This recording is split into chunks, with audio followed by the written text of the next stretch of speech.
Your beliefs are your reality. Your beliefs are your reality. There's some good news and bad news to that, right? The bad news is your beliefs are your reality. But the good news is you can change your beliefs. You can change your beliefs. And when you change your beliefs, you change everything. You change your results, you change the people in your life, you change your confidence, you change your posture, you change your health, you change literally the brain, the connections of the synapses of the brain, you change everything. And that's what we're going to talk about tonight. How do you identify limiting beliefs and how do you transform them like that? You ready to have some fun talking about that conversation in neurology and psychology and spirituality? And that's what this conversation is based in, neurology, psychology, and spirituality. To really slay the dragons of limiting beliefs, a lot of limiting beliefs that you and I don't even know we have. That's what I want to talk about, the sabotage, the limiting beliefs that you don't even know you have. But tonight we're going to talk about 3 specific limiting beliefs. The first one is your self-view, how you see yourself. The second one is circumstances, how you see circumstances that happen in your life, the meaning you give to circumstances. And the third one is your future, how you see your future, your possibility. Does that sound amazing, those 3 conversations? Are you ready to get started? Welcome, welcome, come on in. All right, so let's start with the first one, self-view. You can never out-succeed your self-view, how you see yourself.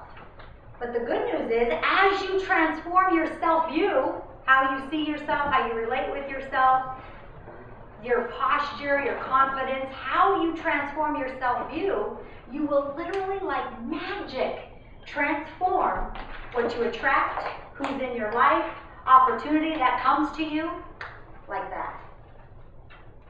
So, how does a self-view get created?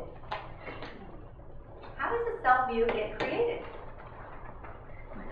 Well, what we heard when we were kids? What we heard when we were kids. You are very smart, girl. Yes. So let's talk about that. Can you guess what my childhood nickname was? Barbie. Yes. Someone said Barbie. Can you guess what my childhood princess was? No. Nickname was. My childhood nickname. Princess. Was Duchess. You just said it. Duchess. It was Duchess. Now, some of you are thinking, Duchess, how could that create a limiting self-view? That's royalty. That's, I mean, I don't know, what resonates with you when you hear the word Duchess? Thumbs up. But to me, in my 4-year-old little mind, and knowing that my sister was named the princess, the plot thickens. Princess clearly was first place. Duchess was clearly, what? Second place. Yeah. So what I decided in my 4-year-old little mind is I'm second place. I'm second place. Now, was that decision made in the conscious mind or the subconscious mind? Subconscious. Subconscious mind. It's clearly made both, but the power is in noticing subconsciously what your self-view is. How do you do that? Simple. You look at your results. So right now, think right now, what are my results? What are my results in my career, in my love life, in my health? Those results reflect your subconscious view of yourself. Because you will always attract and create how you're vibrating, who you're being. So here we are. I'm 4 years old. I'm named Duchess. I'm clearly second place. So I'm in my 7, 8, 9-year-old stage, and I start competing at 4-H world fairs and town fairs and city fairs, and I always get the red ribbon. What's the red ribbon? Second place. Second place. What's the blue ribbon? First. First place. I always got the red ribbon. Notice. Then I move into my teens, and I'm a gymnast, and I'm competing in gymnastics. And when we do this Olympics, I got silver. What's silver? Second place. Then I move into my teens and I start competing in pageants. And finally, Miss Teen USA, Miss California, I won first runner-up. Oh, wait a minute, what's first runner-up? Second place. And you guys, when I got my doctorate degree in psychology and I'm working on this doctoral degree, the first thing they talked about in neurology and psychology is this childhood nickname. And I'm like, no wonder I got the red ribbon. No wonder I got silver. No wonder I got first runner-up. Because I could not allow myself, or let's say my subconscious mind could not allow myself to win. It wasn't going to happen for me until I radically transformed my self-view. So how do you do that? Well, before we move into the process of how do you do that, let's bring awareness to our conversation tonight. What was your childhood nickname? And is that childhood nickname still holding you back because of the decision you made about yourself? You made it mean something, like I made it mean I'm second place. So notice, what label do you give yourself? Oh, I'm always late. Oh, I'm not the lucky one. Oh, I never win anything. What label? There's no good men left. There's no good men left. Never speak that again, girl. There's lots of good men and you only need one. That's right. So what are you saying about yourself? What are you saying about your own self-view? Not so much out loud, but in your own internal conversation. And how do you feel about that? So that's the first thing we want to talk about, is the limiting self-view. And that's a dragon to slay, isn't it? Let's talk about the second limiting belief we want to talk about, and that's circumstances. What has happened to you in your life that you made it mean something? See, it's not what happens to you that creates a limitation. It's not, because everyone has stuff they have to deal with. Everyone deals with challenges. It's part of being human. It's part of living, and it's part of the human experience. But why does one circumstance conquer and destroy one person's potential and not the other? Because of the meaning that we give it. So, when I'm 14 years old, I meet Mark Jimenez at a skating rink. And I said, I'm going to marry that guy. And 7 years later, I married Mark Jimenez. And we moved to Florida, and we had 3 kids, and I was a school teacher. And for me, that's a great life. And then I started writing and speaking, and I started getting on the road and traveling. And 16 years into our marriage, he shared with me that it's not working for him that I'm on an airplane all the time, and he doesn't want me to travel. And I said, I get that, that's not what you bought in, right? You bought into a school teacher who's home every single day by 4 o'clock. So how about you come travel with me? So he traveled with me for a while, and that didn't work for him. And then he said, you know, Lisa, I think it's time for us to divorce. Like, it's not working for me. He doesn't want to be married to me anymore. Now, what would you say when you're married for 17 years and your husband, your high school sweetheart, tells you he doesn't want to be married to you anymore? What do you make that mean? Well, if you're normal, you make that mean, I'm not wanted, I'm unlovable. Or you make that mean, I'm not wanted, I'm unlovable, and I'm going to make that man want me. See? Yeah. And so I went to work. Like, I fasted, I prayed, I hired a Christian counselor to help me save my marriage. And I asked my husband of 17 years, fight for me, Mark. Fight for the family. Fight for me. And he said, Lisa, I don't have the fight in me.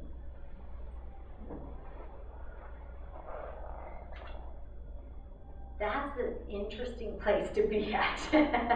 And some of you have been there. You know what that's like. You know what divorce is like. You know what foreclosure is like. You know what bankruptcy is like. You know what struggle is like. You know what taking labels and stripping you from a label. I no longer was a wife.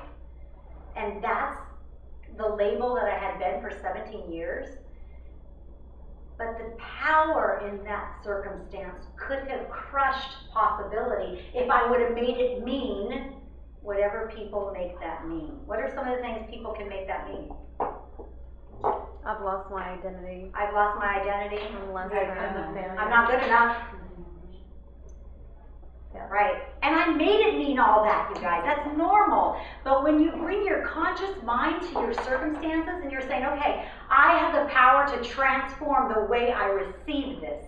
I have the power to transform the way this is going down, right? From financial struggle to divorce to cancer to disease to bankruptcy to any challenge you're giving. You have the conscious mind and the power of that conscious mind to transform what you make it mean. So I decided to make it mean, this is my ticket to freedom. This is my ticket to go into what I call 0 point energy. If you're a note taker, write that down. 0 point energy is the most powerful space you can create for the mind, for the brain. This is what 0 point energy is. In fact, Einstein talks about this. You can find research about 0 point energy with every physicist. Niels Bohr, a Danish physicist, wrote extensively about it. Bruce Lipton writes books today. A lot of the Dragon Slayer, my upcoming book, is going to be about the power of retraining the brain. But you've got to put yourself into 0 point energy, which means this. If you have nothing, you have no labels, you have no name, you have no knowledge of who you are, you have no possibility, you have nothing. When you have nothing, what do you have? Nothing. Everything. You Nothing. said everything. Yes. When you have nothing, you have everything. And that is 0 point energy. And that space creates miracles. Because in that space, you can create whatever you want. You see, one of the biggest problems for you and for me right now is you think you're a realtor. You think you're a salesperson. You think you're the manager of a hotel. You think you're a wife. You think you're an entrepreneur or a company owner. You think you're a CEO. And you give yourselves these labels, and it creates no space for possibility. No space to grow. No space to create a new intention. No space to cause a new possibility. But when you're given cancer or divorce or bankruptcy or foreclosure and you are shocked out of your own way of being, that's a beautiful place to be because you're at 0 point energy. You don't have any choice. You have no courage to move forward, right? You're just, and that's where I was. Just nothing. Like I couldn't even get on a platform, you guys. In fact, one time I pulled myself off the platform for about 3 months, and then I said, okay, I think I'm ready. The divorce is final. I bought a new house. I'm ready to get on a platform, and I got a speaking engagement for a paper company. And I thought, a paper company? Perfect! There's no emotion in paper. I can get up and give a presentation on how to sell paper. So I did my research about the company, and I get up, it was in Beverly Hills too, it was amazing. I get up on this platform and I start sharing my message, and then I started talking about loyalty. Because this company was 32 years old, and the CEO was so loyal to his employees. And most of the employees were in this paper company for 20 years, and 22 years, and 24 years. And as I started talking about loyalty, I burst out crying. Now, you don't hire a motivational speaker to stand on the platform and burst out crying because of the conversation of loyalty. I clearly wasn't ready. I clearly wasn't healed. So I pulled myself off the platform again, and I did more introspection, more crying, more journaling, more therapy, more conversation, and I healed myself. How long does it take to heal yourself from 0 point energy? I don't know. It takes as long as how long does it take to heal a broken arm? How long does it take to heal a broken foot? All I can tell you is it takes time. It will heal when it heals. But it took me about 6 months. And in that 6 months, in that space of 0 point energy, one of the exercises that my Christian counselor had me do is she had me write out all my top values. Because if you're nothing, you're everything. If you have nothing, you have everything because you're pure possibility. So she's like, Lisa, you don't know who you are, so who do you want to be? You're at 0 point energy. You can create whatever you want. I'm like, oh my gosh. It was liberating for me, you guys. It was a space of liberation because I'm like, I don't know who I am. I can create whatever I want. Who do I want to be? What matters to me? What lights me up? What do I want to do for the rest of my life? And I sat outside in my backyard. Wow, you guys, this is like 7 years ago, and I can remember it like it was this morning. And I sat out and literally, like, dropped from the sky, I wrote down my top values are loving on people and making a difference in their life, number 1. Number 2, stimulating conversations about the intellect and the power of the mind and how we can use the power of the mind to transform our planet one person at a time, beginning with ourselves, that we have access to new portals of possibility. We can completely and radically transform this planet by the power of my mind and the power of your mind and the power of your mind, and then that collective consciousness comes together and creates a new possibility. This stimulates me, this conversation of the intellect. You and I were chatting about that. The power of the mind. It's extraordinary what we can create. That's value number 2. Value number 3, rich travel. Luxury travel, not travel, luxury travel. So as I write those 3 values out, literally jumping off the page to me is Rich Life Mastermind Retreats. I'm like, that's what I want to do with my life for the rest of my life. I want to conduct these mastermind retreats where I ask and have people come out to Paris and Bali and Fiji, and I put on just a stupendous, abundant, prosperous 5-day think tank. And we create mastermind in the morning, and then we hire a private chef, and then we hire the opera singer from the Paris Opera House, which is things I've done. And he serenades us in 5 languages as we're sitting in the limousine, toasting champagne, driving around the Champs-Élysées. Experiences to transform the mindset. Experience to radically transform the self-view. Because when you're sitting in a limousine with the tenor from the Paris Opera House and you're sipping on champagne with other amazing entrepreneurs and thought leaders, something changes about you and the way you see yourself. It's called total immersion. So 7 years ago, when I was in 0 point energy, is when I created the most extraordinary future for myself. So some of you are there right now. Some of you were there a couple of months ago, a couple of weeks ago. Some of you might be there tomorrow, meaning 0 point energy. You just don't know. And you're holding on to a label, but it doesn't fulfill you anymore. You're holding on to a title in your job because it's security, but it's not fulfilling anymore. What would it look like if you put yourself in 0 point energy? And you would say, if I was nothing, I had no label, I had no title, I had no understanding of who I was, and I was just a clean slate. I'm 0 point energy. Because when I have nothing, I have everything. Pure possibility. Who would I recreate myself to be? And what would it look like if everybody in this room gave themselves that opportunity to recreate yourself? Even just in the imagination. Even if you never played full out in it. Even if you said, oh, Lisa, that's a silly exercise, I'm not going to do it anymore. But just give yourself the space of what's possible if I could redefine who I'm being on this planet and how I want to spend every minute of my life. If I got to truly choose, what would it look like? That's a profound question. And that's a question that you can give yourself. That's a gift, isn't it? And that's tapping into the imagination. And Einstein said, imagination is more powerful than knowledge. Einstein said, who had the most genius IQ, imagination is more important than knowledge. When was the last time you tapped into your imagination and gave yourself the privilege of that space? Like, Lisa, if anything's possible, what would I create today? If I were amazingly brave, the most amazing dragon slayer on the planet, who would I be today? What if you just played that game tomorrow morning when you woke up? You might be surprised what you would create. You might be surprised what you'd create.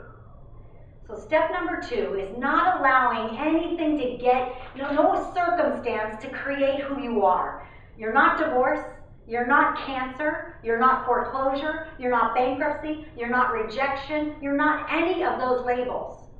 And if you really want to get to 0 point energy, you're not a wife, you're not a mother, you're not a brother, you're not a dad. And if you're not all those labels, what are you? What are you? There's only one answer.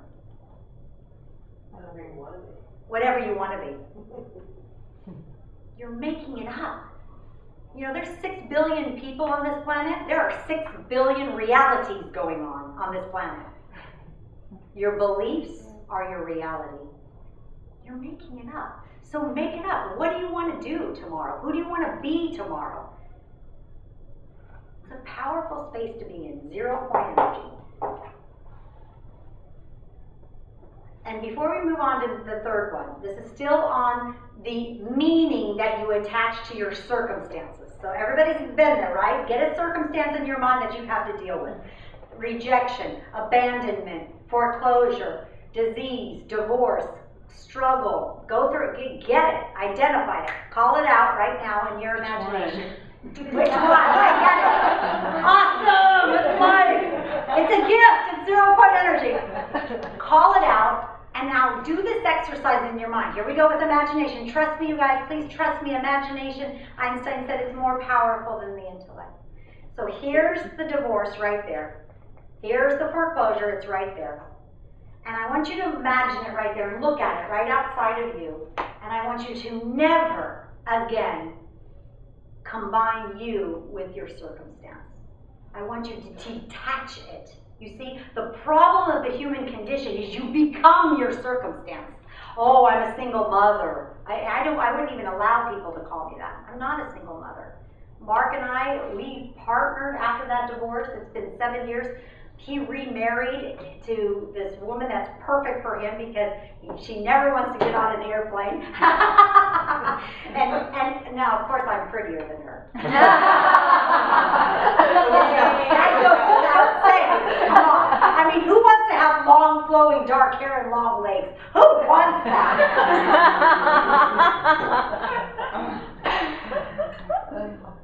But don't attach what happened to you to who you are. Create a distinction. You see, you guys, there's a distinction. Here's what happened to you. You dealt with it. That's what there is to deal with. Divorce, cancer, foreclosure. Yep, I dealt with it.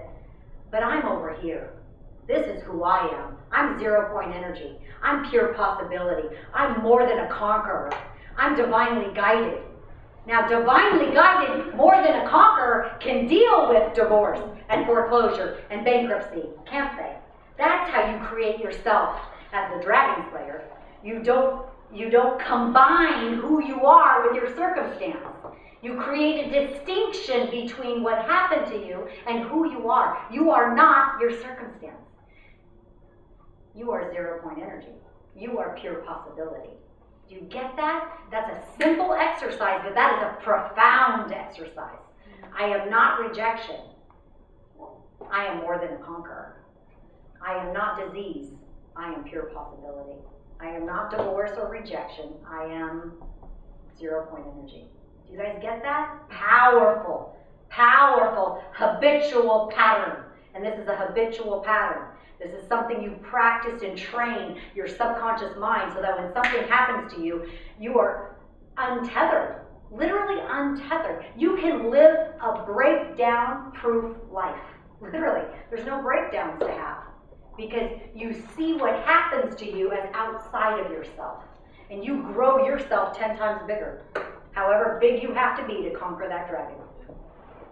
That's the power of the imagination. I like that. And you have that gift. Isn't it amazing? I was a school teacher for 7 years and I find it fascinating. That was before I became a psychologist. I found it fascinating that in the classroom, as a second grade school teacher, and then as a fifth grade school teacher, I was to teach the 5 senses.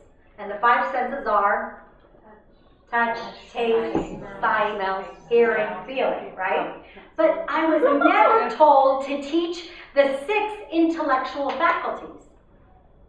So the 5 senses is how you experience the world, right? You taste things, you see things, you touch things. The 6 intellectual faculties, it's a proven reality that we have these. This is also how you experience the world. But why weren't we ever taught to understand them, to teach them in the classroom? The 6 intellectual faculties is how your brain works. There are things like memory and reason. Reason is taking your circumstances and never collapsing yourself with a circumstance. That's reason. That's using your intellect to craft that picture of that separation. I am not my circumstances. I am more than a conqueror. I am pure possibility. I am, see? But we're never taught those intellectual faculties. Phenomenal. We're up to changing that.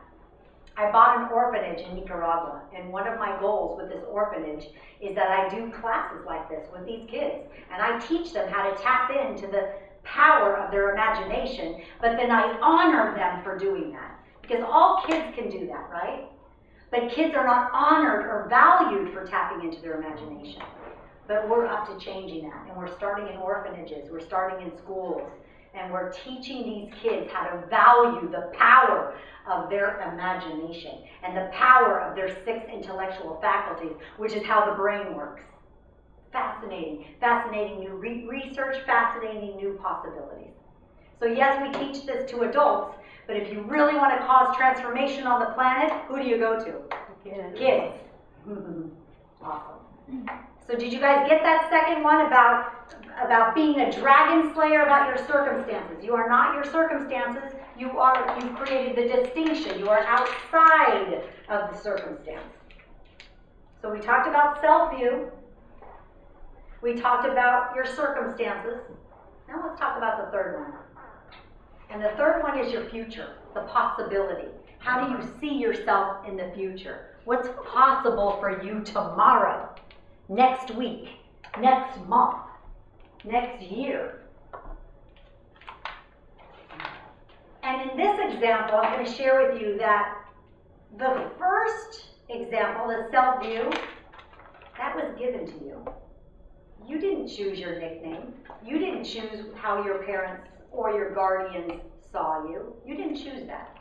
The second example, your circumstances, you didn't choose that.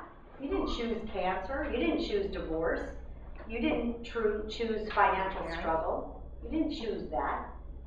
So let's talk about the future and creating and causing possibility. This is where you do choose it. And you give yourself permission to choose it. So what do you want to do? Who do you want to be?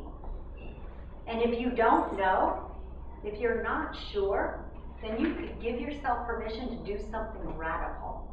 Like sell your home, rent out your Delray Beach townhome, and get on the road on a Wheels Up World Tour and not know where you're going to stay. Not know who you're going to share with. Not know where you're going to sleep. Not know where your residence is. But I am not my circumstances. I am more than a conqueror. I am divinely guided.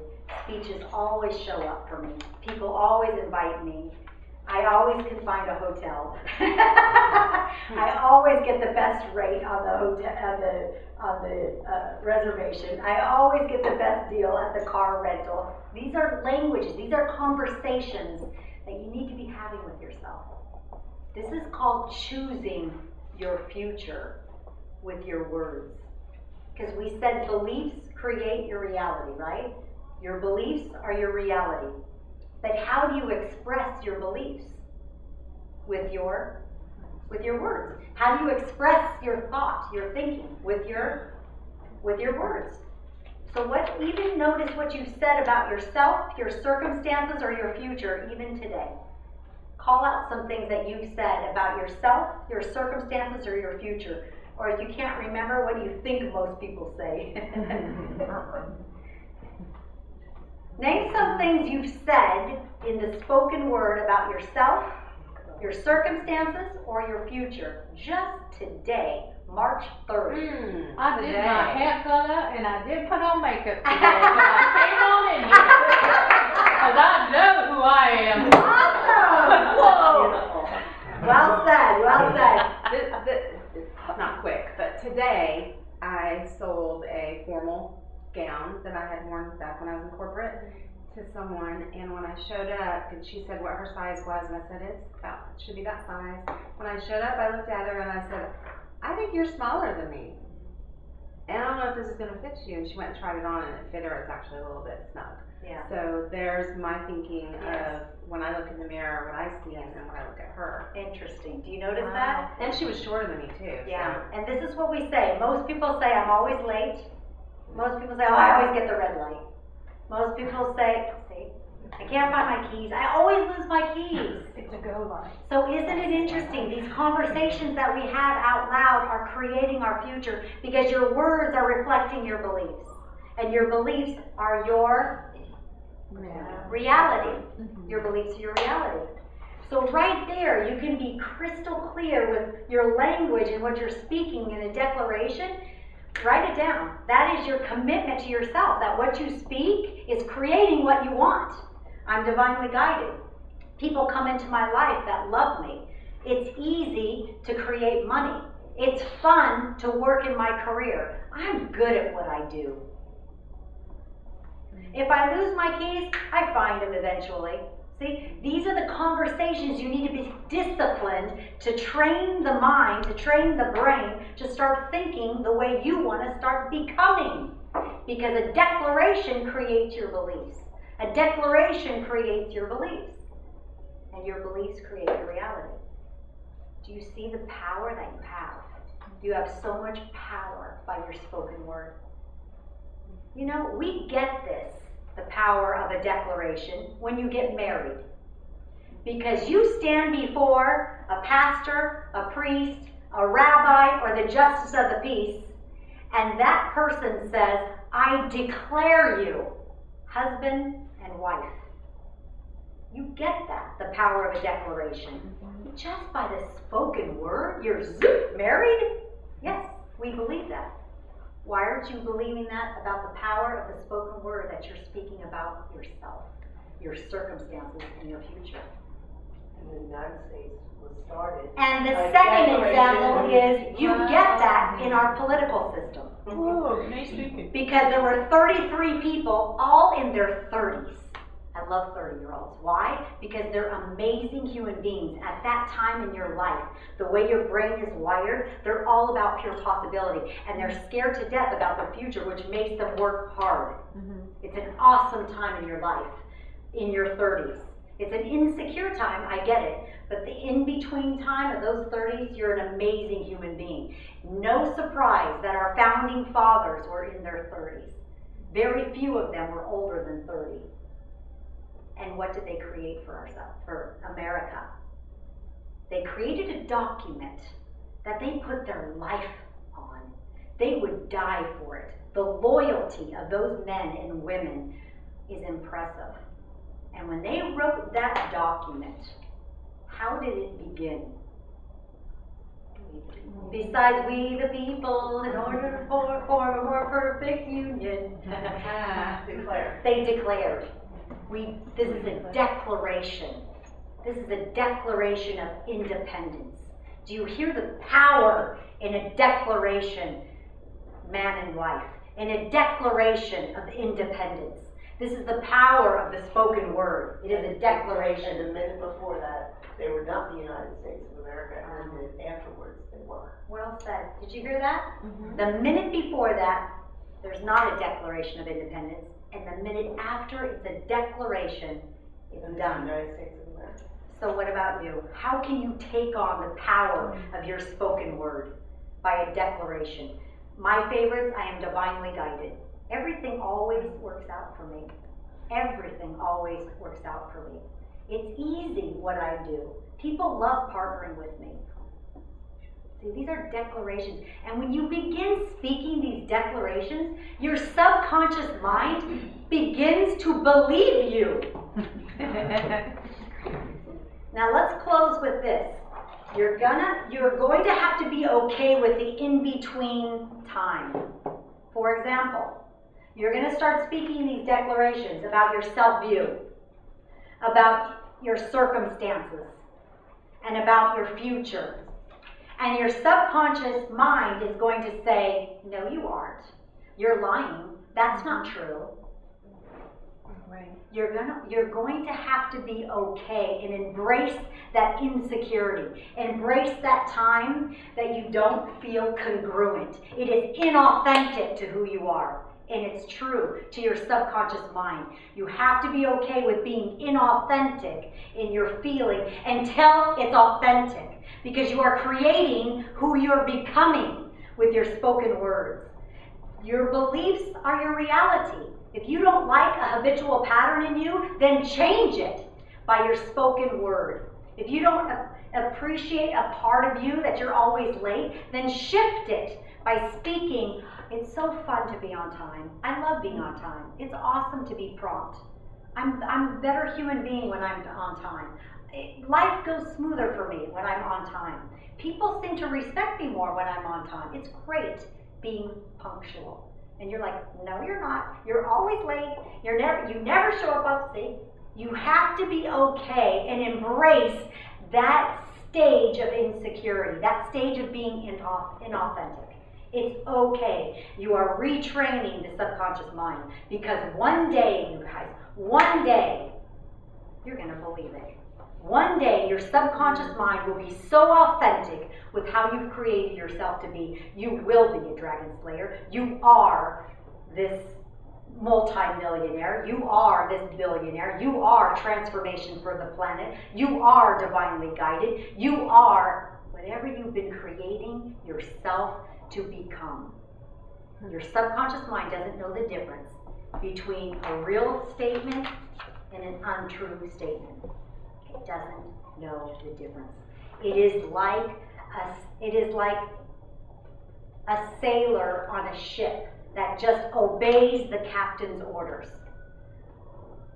That's the subconscious mind, like a sailor on a ship, obeying the captain. Whatever the captain tells that sailor to do, it will do.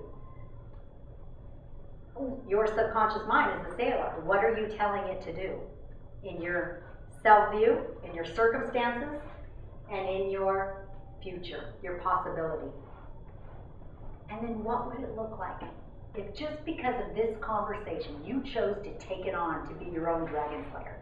And every time something comes up that didn't work for you, that you didn't want to have happen, like rejection, like you don't feel good, or you didn't get, you didn't get the right line, you had to walk in the long line, or you didn't get the parking spot. Anything that's outside what you're creating, you say, that's unusual to happen to me. Usually, I always get the first parking spot. Interesting. Okay. Interesting. That whatever you're dating, whatever, you're selling a property, you're whatever you're up to. If it doesn't go your way, you call it out and you say, interesting. That doesn't usually happen to me. Usually and then you speak your declaration, how you want it to go. See, here's the problem. You're usually focusing on what's not working. I don't like that. And I have a question for you. Would you ever sit through a bad movie twice? Would you? No. If you went to a movie and you walked out, it was not good. Would you go back and see it again? No. No. And yet everyone in this room and everyone watching this on YouTube does that. You watch the same movie, the same bad movie over, and how he left you, how you got rejected, how you got cancer, how your kids aren't turning out so good, how you're struggling, how that guy did that, how there's no good men, there's no good. You're watching the same bad movie, and you have so much power to transform your life. Because your beliefs are your reality. And those beliefs begin with your own declarations, your own spoken word. And just watch how your subconscious mind begins to obey your conscious mind. And it starts retraining. It starts believing what you're saying. And you start acting and behaving like a person who makes a difference, who is on time, who doesn't lose keys, who great things happens to, see? You start behaving like your declarations are creating. How long does it take? How long does it take? How long did it take for you to take? How long does it take? It takes as long as it needs to. How old are you? 10. A 10-year-old is teaching us something tonight. You're right. It takes as long as it needs to. It takes as long as it needs to. How long did it take for me to take on the self-view of second place because of a simple nickname? How long did it take me to transform the feeling of rejection after a divorce and to create 0-point energy in a life that I can love and enjoy and a friendship with a former husband? It takes as long as it takes. How long does it take for you to create possibility about your future and who you want to be and who you want to become and create mantras that you speak as declarations every single day? How long does that take? 1 minute, yeah. And how long does it take for you to believe it to the core of your being and you begin behaving in the way that you're declaring? How long does it take? As long as it takes. But it's worth it. Because when you change your beliefs, you change everything. Thank you.